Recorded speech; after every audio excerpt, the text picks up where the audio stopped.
Okay, good afternoon. I hope na napanood niyo na yung lesson 3 natin for fundamentals of accounting. So this is your lesson 4. So if you have questions or queries regarding the lessons or regarding the requirements, so mag-message lang kayo sa akin sa Messenger or sa group chat natin.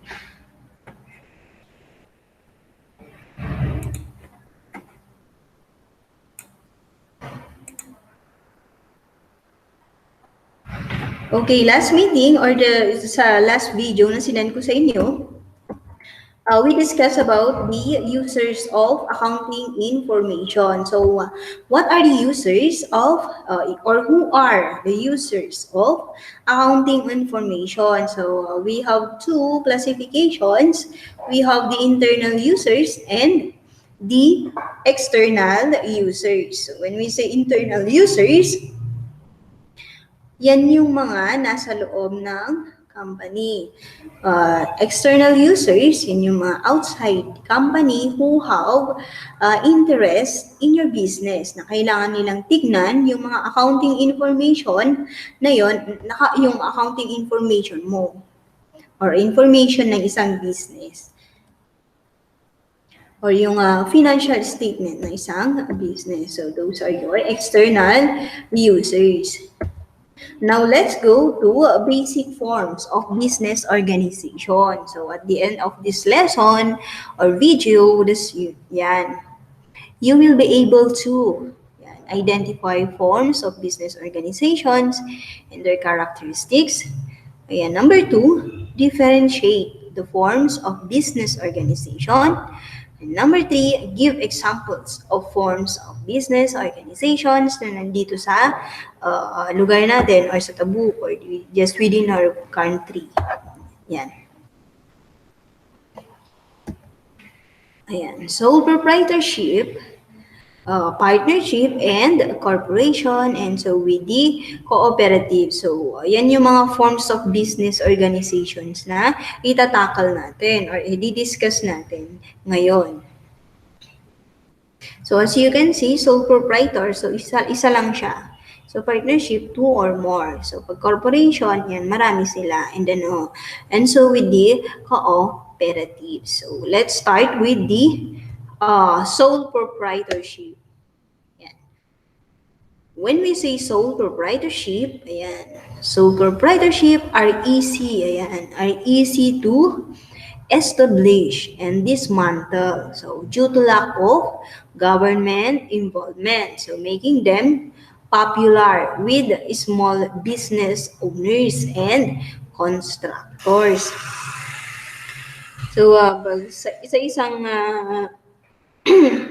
So, sa sole proprietorship, isa lang yung may-ari. So, naisipan niya na magtayo ng kanyang negosyo. And that's it. He is the only owner of the business. Pag sinabi natin sole or single proprietorship. When we say, sabi dito, easy to establish and dismantle. Pag sinabi natin dismantle, pag i-close mo na yung business, ayan, madali mo na lang siyang i-close. Or it is the dismantling of the business. Madali mo siyang,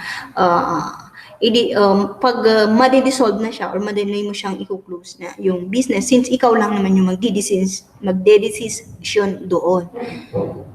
So, ikaw lang naman yung may-ari.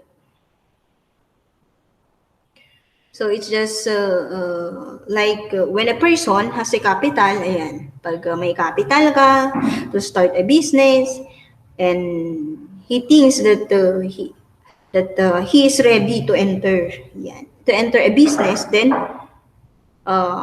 he will put up a business and become a sole proprietor. So, what are the examples of sole proprietor business?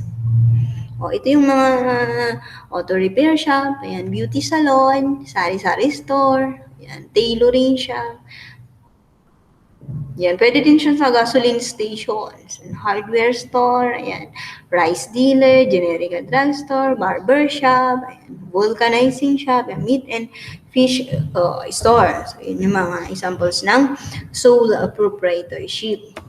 Now, let's discuss about the advantages and disadvantages of being a sole proprietor. So, number one, dun sa advantages natin, number one is easy to form. So, sabi natin kanina, madali lang siyang ipatayo kasi ikaw lang naman yung magde-decide dun sa ipapatayo mong business.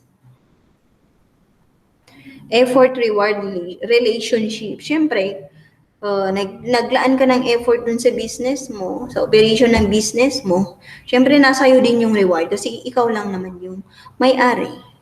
So, sa iyo lahat ng profit. Ayan. Full control. So, since ikaw yung may-ari, ikaw lang yung naman yung nag-ooperate dun sa business mo, nasa iyo yung full control of the business. Ikaw lang yung gumagawa ng desisyon para sa business mo. So, quick decision. So, madali ka lang makakapag-decide para sa business mo. So, since the owner of the business is only one, ayan, he does not need anyone to advise him of what to do, kung ano yung dapat niyang gawin. With that, the decisions will be quick. Yeah. So, quick decisions. Next is economical and efficient operations. So, when we say economical and efficient operations, ayan, since your business is small, siyempre, the operations is efficient. So, when we say efficient, the resources of your business is that you can manage accordingly and syempre properly. Yan. Yung operations ng business mo is efficient kasi maliit lang naman yung business na yun. Personal touch, sabi natin kanina na syempre ikaw din yung tatao dun sa business mo. Keep the business simple. Ayan. The last advantages is keep the business simple, dynamic, and flexible. So, because the owner will be able to enjoy the personal touch, syempre, he has also the full control of the business, and the business itself is making dynamic and flexible. But we have also here the disadvantages of being a sole proprietor. Ayan, small size siya kasi siyempre ikaw lang naman magko-contribute dun sa capital na gugugulin para sa business, di ba? Limited life din siya. Kapag gusto mo na siyang i-close, then madali mo siya i-close mo na siya. Hindi tulad ng ibang forms of business organization na may mga may mga 50 years, abot pa siya ng 50 years, ilang years, gano'n. So, since ikaw lang yung nag-ooperate dun sa business mo, maaaring limited life lang yung business na yon. Lacks of professional skills and talent. Siyempre, kapag ikaw lang naman yung tao dun sa business na yun. So, you are the only brain of your business. So, sinong kasama? Wala ka namang kasama mag-iisip kung paano mo pa mapapalago yung business mo.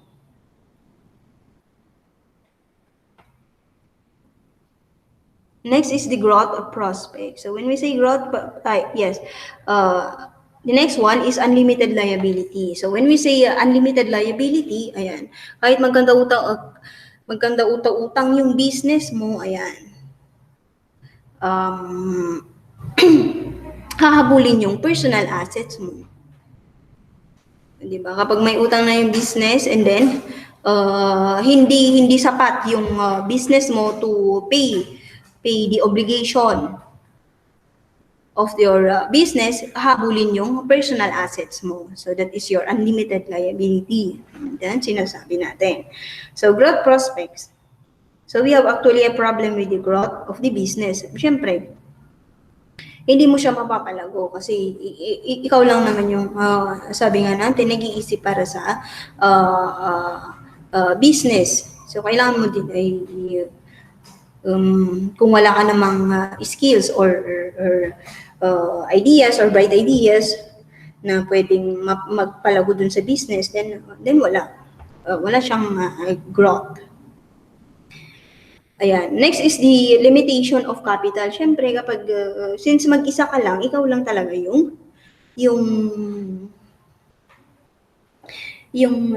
magbibigay ng capital para sa business mo.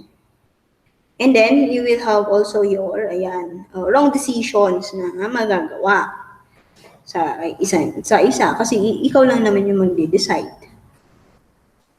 So that is your disadvantage of being a sole proprietor.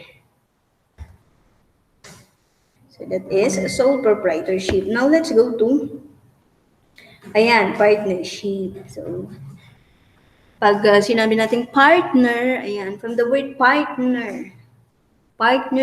So, a business owned by 2 or more people. So,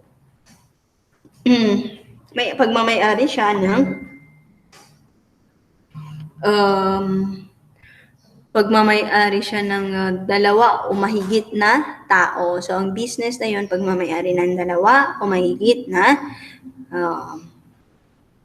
tao. So, according to Article 1767 Civil Code of the Philippines, sabi dito, by the contract of partnership, 2 or more persons bind themselves to contribute money, property, or industry to a common fund. Ayan. With the intention, syempre, of dividing the profits among themselves. So, isa-isayin natin yung meaning. Sabi dito, by the contract of partnership. So, a contract that is entered by 2 or more people. So, if there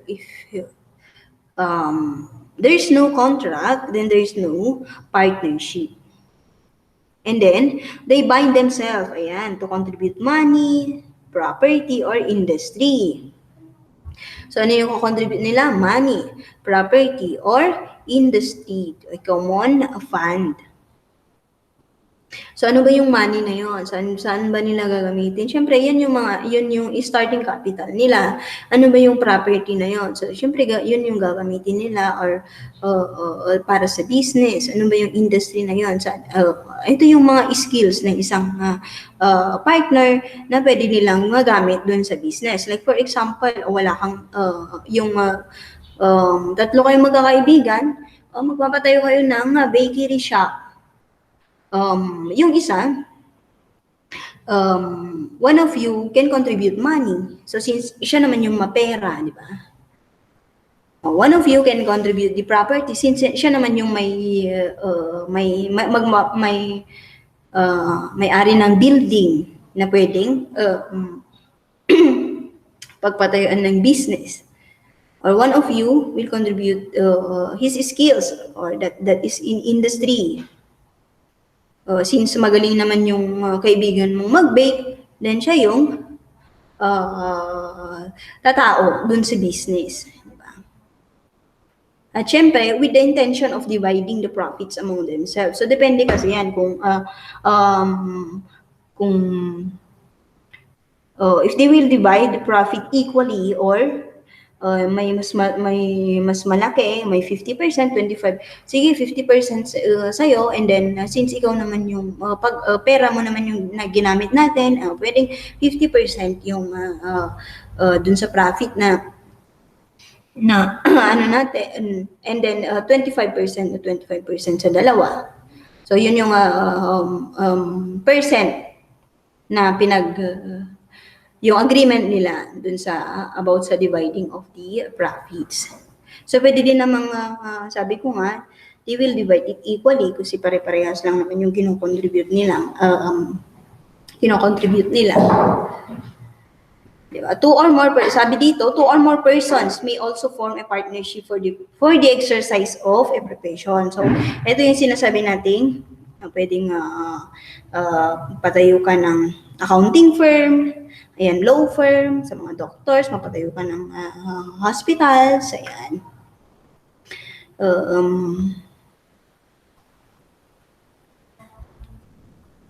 Yung mga magpatayo ka ng business industry na for example, kapag doctors ka or lawyer ka, ayan, Basungit and Company, law firm, sabi Tolino and Company, accounting firm, yan. Yung mga ano natin, pwede din yung profession mo, ma-exercise mo yung profession mo to form a partnership. What are the examples? Ano naman yung mga examples natin of a partnership business? So, yun sinasabi natin kanina, accounting, auditing firms like yung yung sikat sa atin na si Gores Velayo and Company,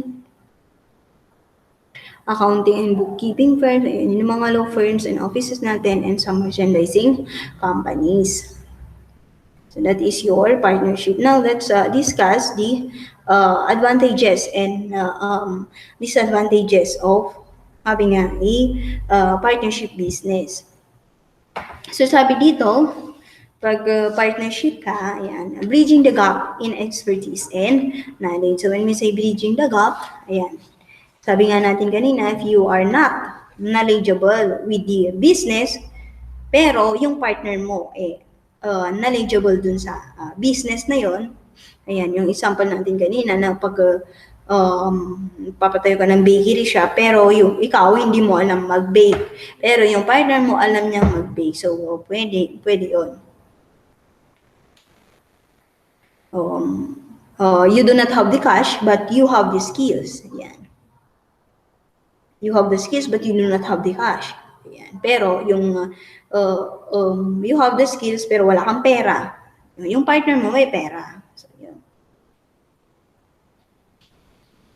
The next one is more cash and property. So, since marami kayong partners, ayan, marami yung panggagalingan ng capital ninyo. Yung mga properties na pwede nyo invest dun sa business ninyo. More business opportunities. Siyempre. And also, moral support. Ayan, yung mga since marami kayo dun sa business, ayan, may mga friends kayo, ayan. Siyempre magkakaroon kayo ng, or magbibigay sila ng moral support para sa business. Ayan, new perspective. So maybe your partner has a decision which your partner B has a new perspective of things that can guide, that they can guide each other and to make better decisions. So that is your advantages of being a partnership, inventory partnership business. Now let's discuss the disadvantages. So ano naman ang disadvantages ng partnership? Ayan, loss of autonomy. Bakit nagkakaroon ng loss of autonomy? So basically the decision, ayan, of partner A might not be agreed with the partner B. So nagkakaroon ng loss of autonomy. So, hindi mag-jive yung decisions nyo. Yung gusto ni partner A sa gusto ni partner B. Yan, nagkakaroon ng loss of autonomy. So, next one is emotional issues. So, nagkakaroon din tayo ng emotional issues. So, there might be some emotional issues that we need to consider in partnership, most especially your relationship with the partners, with your partners. Next is a future selling complication. So, like a partner A, sabi niya, wants to enter into this contract while the partner B or the partner C does not. So ayaw nila. So ayaw namin. Sabi, siyempre, nagkakaroon ng complications dun sa mga partners. And we have also here the unlimited liability. Katulad ni sole proprietor na unlimited liability din to. So kapag nagkanda-utang-utang din yung business mo, pwede nilang habulin yung mga personal assets ng mga partners pambayad dun sa utang ng business nila. So that is your unlimited liability. Now let's go to corporation. So what is corporation? Corporation. Ano ba ang corporation? Sabi niya, according to the revised Corporation Code of the Philippines, a corporation is an artificial being created by operation of law, having the right of succession and the powers, attributes, and properties expressly authorized by law or incidental to its existence. So, isa-isahin natin meaning niya. So, sabi dito, a corporation is an artificial being. So, remember that the corporation is an artificial being. But take note, the word being, there are also a being. So, sabi nga, if people like us, human being or natural being. A corporation is an artificial being, meaning, para din siyang tao na pwede kanyang kasuhan or pwede mo siyang kasuhan. So that is your artificial being. So and remember that it is created by the operation of law. So without the approval of any legal perspective here, then the corporation will not succeed. So having the right of succession, having the right of succession and the powers, attributes, and properties expressly authorized by law or incidental to its existence. So, sabi dito, pwede kang kasuhan, pwede ka rin niyang kasuhan. Kasi ang corporation is para din siyang tao. Some examples of corporation business are as follows. Ano ba yung mga examples niya? Mga examples ni corporation. So, we have Colgate-Palmolive Philippines. Toyota Motors Philippines. Yung mga big companies natin. Ano pa? SM Group of Companies. SM. United Laboratories Philippines. VY Domingo Jewelers. Philippine Steel Corporation, Bank of the Philippine Islands, GMA Network Incorporation. Pag dito sa Tabuk, we have also corporation business. So, OCDC or the Omeyan Constructions and Development Corporation. So, and we have also the Upland Oil Incorporations. Na pagmamay-ari din ni sister company ni OCDC.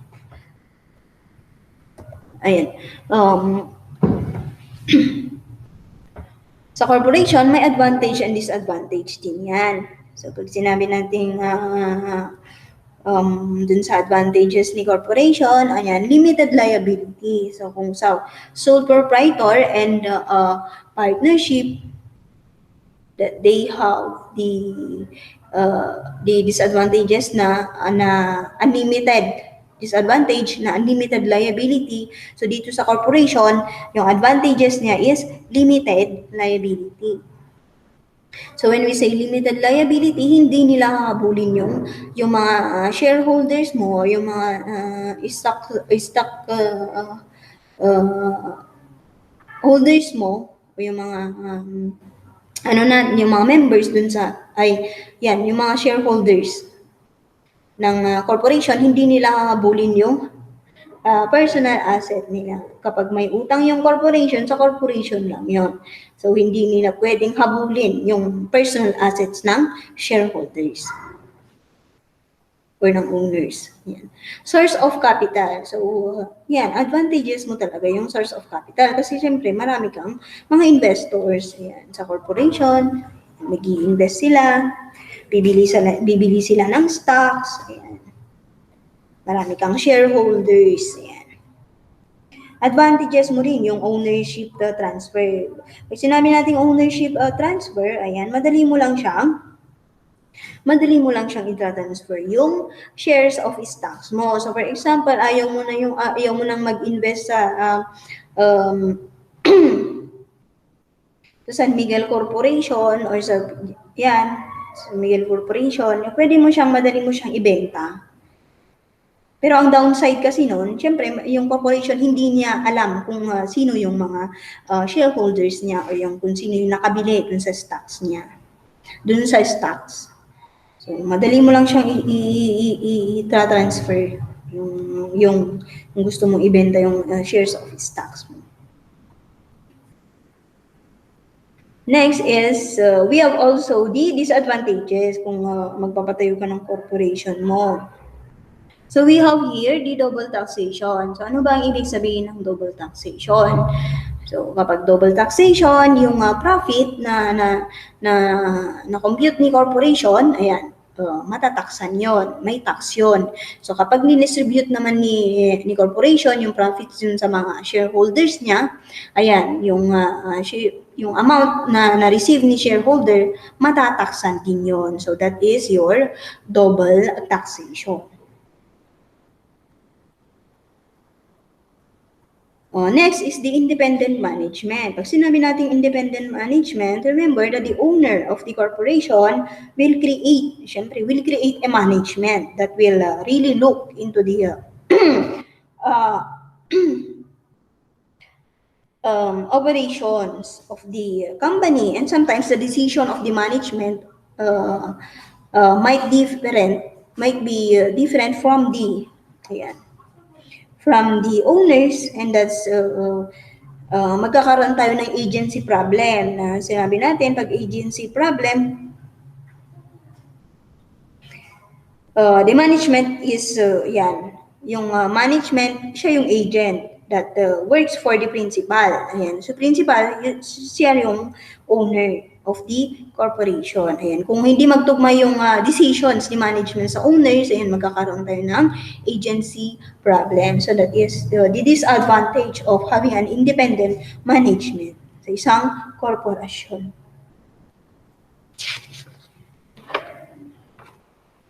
So next is the forming a corporation cost more. Siyempre, marami ka talagang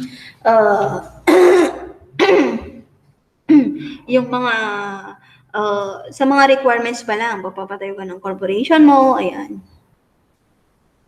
requirements pa lang. Ang dami na. I-register mo siya sa SEC, So, mag-google ka talaga mag-i-spend ka talaga ng malaking amount para sa pagpapatayo ng corporation.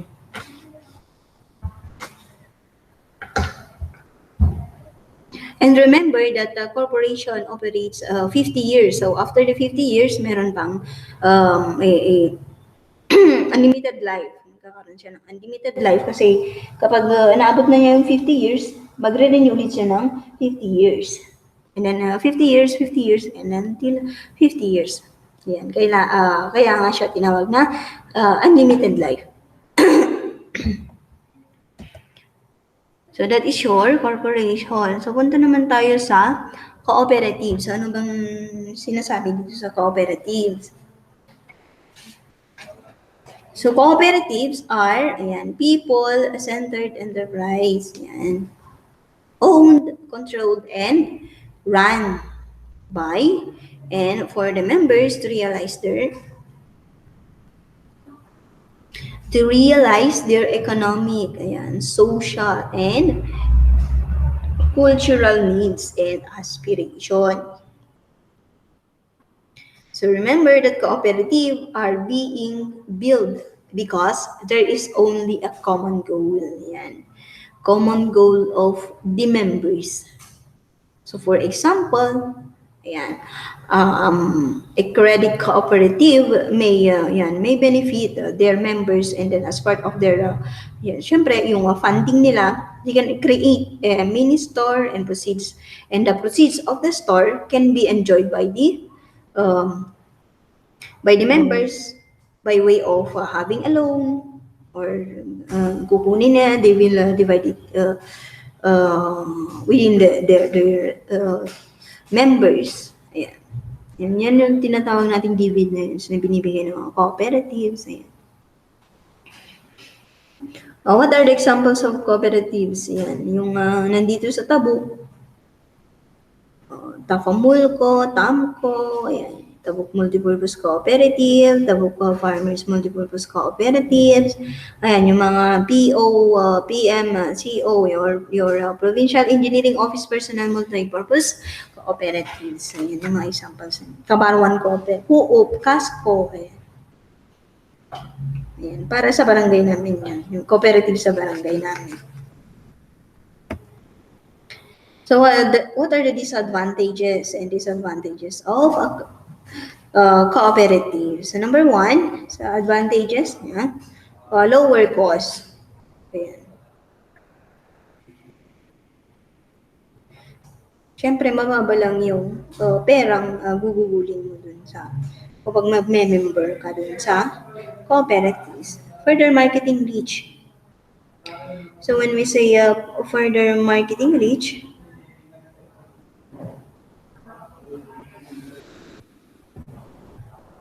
because you have many members of the cooperatives that works for you. Syempre, marami kang members. Ayan.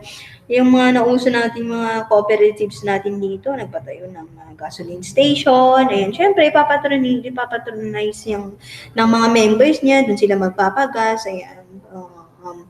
May tinatawag kasi tayong patronage fund. Ayan. Kapag doon ka nagpapagas, may points ka bilang member. Ayan. Ano ba yung pinatayo na yung mga pinagbibilhan ng feeds. Ayan, pwede kang maging supplier ng feeds sa mga ano mo din, sa mga members.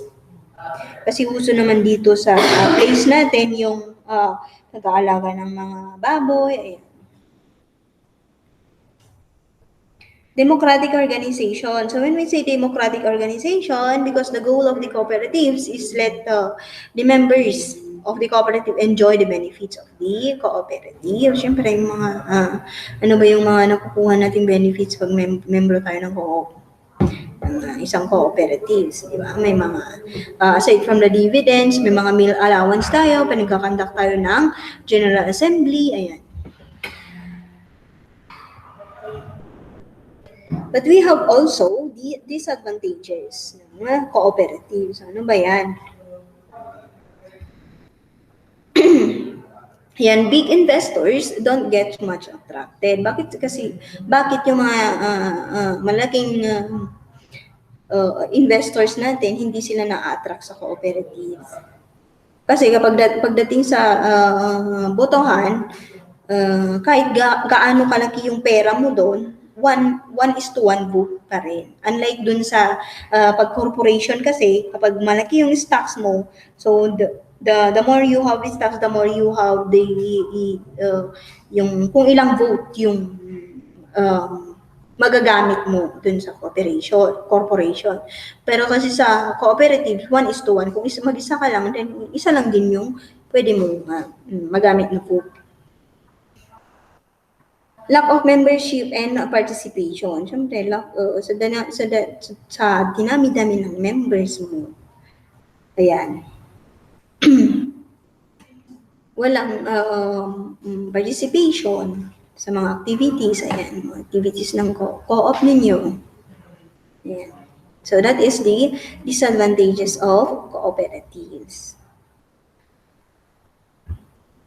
So that are ayan, yan yung mga ano natin, yung mga forms of business organizations natin. We have your sole proprietor, your partnership, the corporation, and the cooperatives. So, next meeting, we will discuss, or next sa video lecture natin, we will discuss the basic, ayan, na-discuss natin yung basic forms of business organization.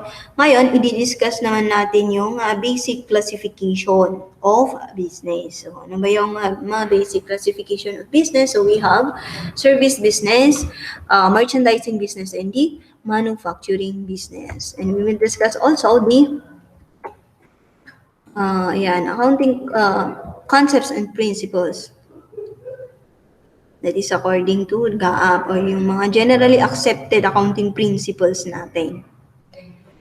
So we will discuss that sa next video.